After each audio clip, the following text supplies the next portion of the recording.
আজি এই দক্ষিণপাৰাৰ পবিত্ৰ দলুগোসাঁই স্থানত যিটো খহনীয়া হৈছে এই খহনীয়া আজি পৰিদৰ্শন কৰিবলৈ আমি আহিলোঁ আৰু নিজেই স্বচকুৰে ইয়াত কিমান ভয়াৱহভাৱে খহনীয়া হৈছে এই দৃশ্য নিজেই দেখিবলৈ আজি মই সুযোগ পালোঁ। আমাৰ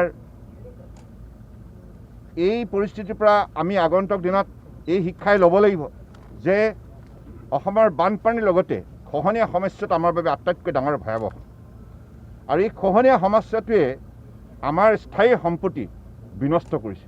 খেতিয়কৰ মাটি ব্ৰহ্মপুত্ৰৰ বুকুত বা বিভিন্ন উপনদীত জাহ গৈছে। শাক পাচলি বাৰী হওক বা ধান খেতি পথাৰ হওক বা বাসস্থান হওক এইবিলাকো উটি গৈছে আৰু সমান্তৰালভাৱে আমাৰ বিভিন্ন ৰাস্তা পদূলি দলং বিনষ্ট হৈছে। তো আজি এই অঞ্চলৰ যিটো ধ্বংসলীলা এইটোৱে ইয়াৰ প্ৰমাণ দাঙি ধৰিছে। গতিকে আগন্তুক দিনত এই সমস্যাৰ স্থায়ী সমাধানৰ বাবে ইতিমধ্যে মাননীয় প্ৰধানমন্ত্ৰী ডাঙৰীয়াই 2017 north east water management authority এই কমিটিখন গঠন কৰিছে আৰু কমিটিত অধ্যক্ষ হিচাপে ৰখা হৈছে ভাৰতবৰ্ষৰ নীতি আয়োগৰ উপাধ্যক্ষ ডাঙৰীয়াক আৰু উত্তৰ পূৰ্বাঞ্চলৰ আটাইকেইখন ৰাজ্যৰ একোগৰাকী ব্যক্তিক ইয়াত সদস্য হিচাপে ৰখা হৈছে।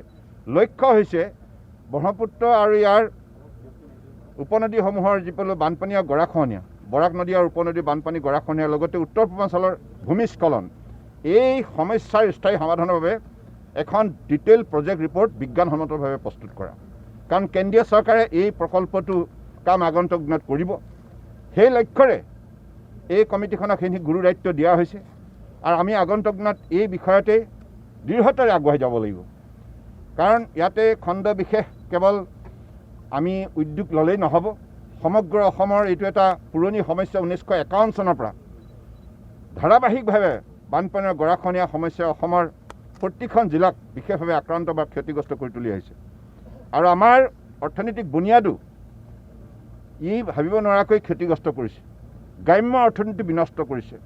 আমাৰ যোগাযোগ ব্যৱস্থা যাতায়াত ব্যৱস্থা সম্পূৰ্ণৰূপে বিনষ্ট কৰিছে। গতিকে এই সমস্যাটো এটা ৰাষ্ট্ৰীয় সমস্যা হিচাপে গণ্য কৰি মাননীয় প্ৰধানমন্ত্ৰী ডাঙৰীয়াই এই সমস্যাৰ স্থায়ী সমাধান উলিয়াবৰ বাবে মাননীয় নৰেন্দ্ৰ মোদী ডাঙৰীয়াই এইখন ৰাষ্ট্ৰীয় পৰ্যায়ত কমিটি গঠন কৰিছে। যি কমিটিৰ গুৰু দায়িত্ব দিছে নীতি আয়োগৰ উপাধ্যক্ষগৰাকীক। গতিকে আমি আগন্তুক দিনত এই সমিতিৰ যোগেদি স্থায়ী সমাধানৰ বাবে নিশ্চিতভাৱে আগবাঢ়ি যাব লাগিব।